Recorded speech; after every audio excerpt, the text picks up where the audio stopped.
Take a girl and a guy, and they fall madly in love and form a family. Sprinkle in some counseling degrees and a doctorate, a dream of transforming relationships as we know it. And 20 years later, we give you power couple Dr. Ray and Jean Ketkodian. And this is their podcast, Couples Synergy.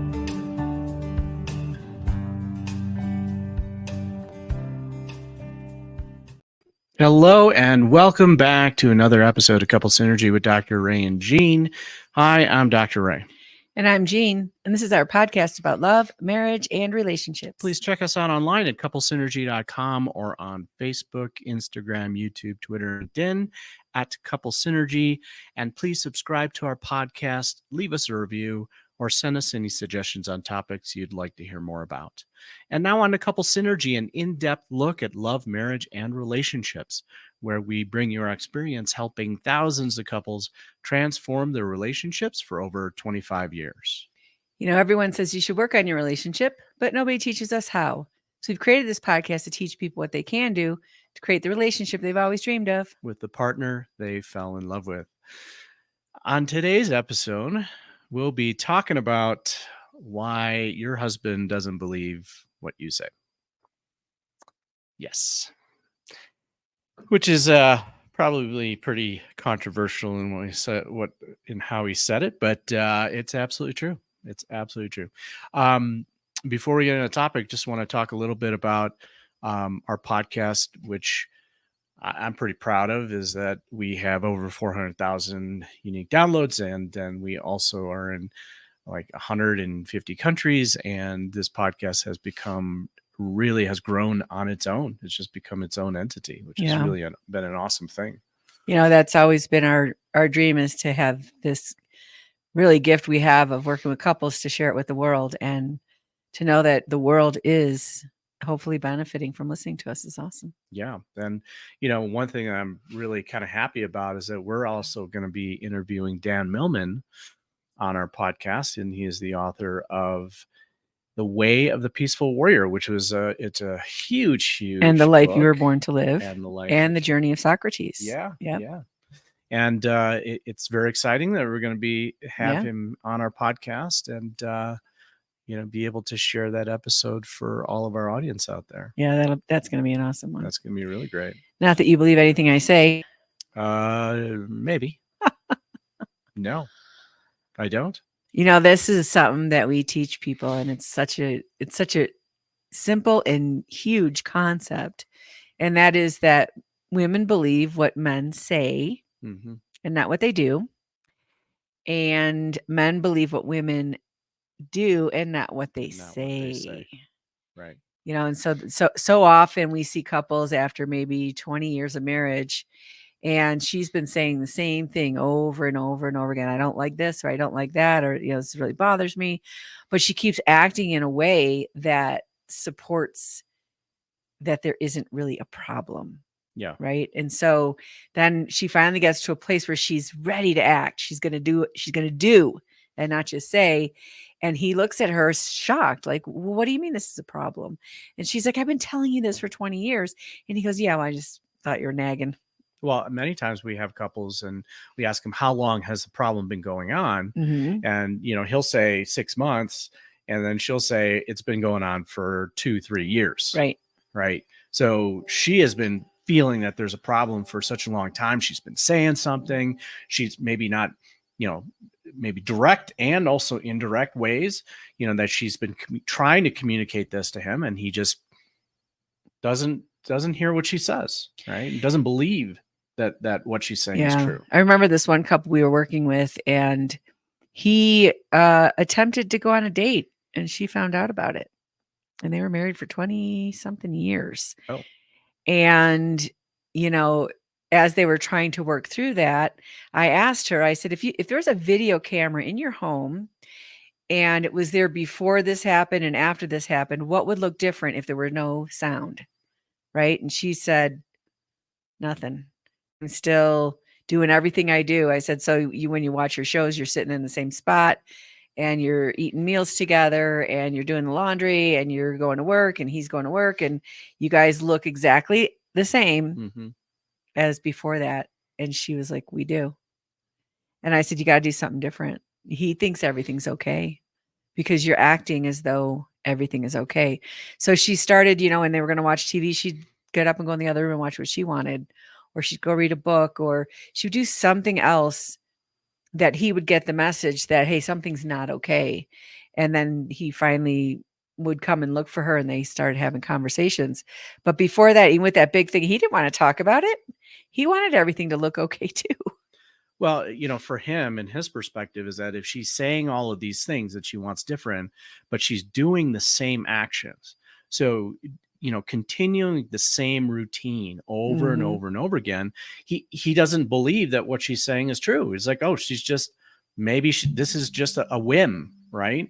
Or this is just a thought and a feeling that she has, but it's not actual truth, right? Because she changes her mind all the time. Right. Right. And her behaviors are the same. It kind of reminds me of that analogy of, you're driving down a street, 35 miles an hour, you're going 50, cop pulls you over. He's like, hey, what are you doing? It's 50 miles an hour or 35 miles an hour and you're going 50. Yeah, I know, I'm in a hurry. I won't do it again. I'm sorry. Okay, I'm going to let you go with a warning. Next week, same thing. You're going 50 and a 35, same cop pulls you over.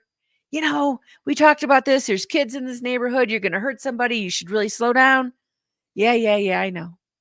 Okay, I'm going to let you off the warning. You understand this time. He gives her the very stern talking to, right? Very stern. And then the next time, she gets a $5,000 ticket. It's okay. Mommy's just He doesn't like it either. He doesn't like it either. And, that's so scary and unsafe. But of course, words didn't do anything. It was an action. Getting a fine, getting a ticket, having a consequence that actually changes things. So what our words don't mean anything if our behaviors don't go with it. Right. Yeah. If the status quo is maintained and, someone is saying that they don't like how status quo is, but they're contributing to maintaining the status quo, well, then nothing is going to change, especially on his side. Right. Right. For him, if she's getting up and she's walking out of the room, that is a behavior that he is going to now pay attention to, right? He's going to look up and be like, oh, why is she doing something different now? That is what is going to command his attention. Now he has his attention on something is different, something is wrong.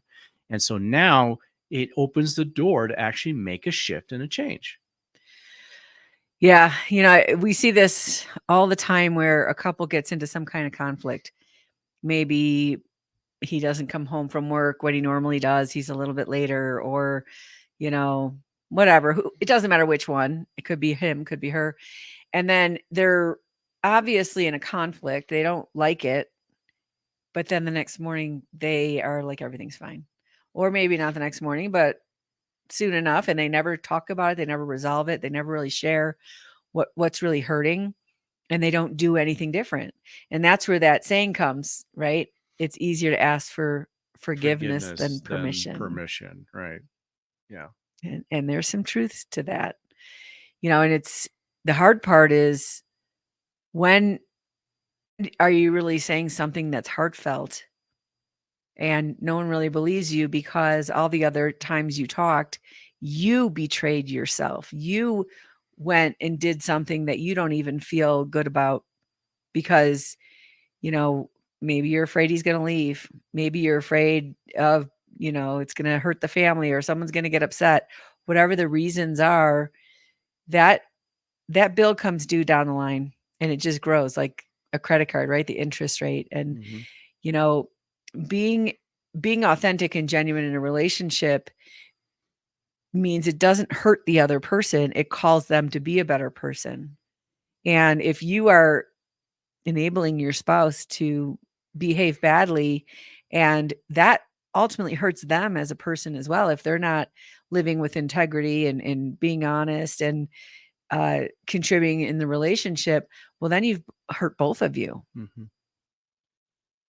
Yeah, too often we see this in a lot of couples that we work with, and those they're seeking our services and wanting to coach them into a better spot in their relationship, by that time they're usually stuck in some really dysfunctional routines.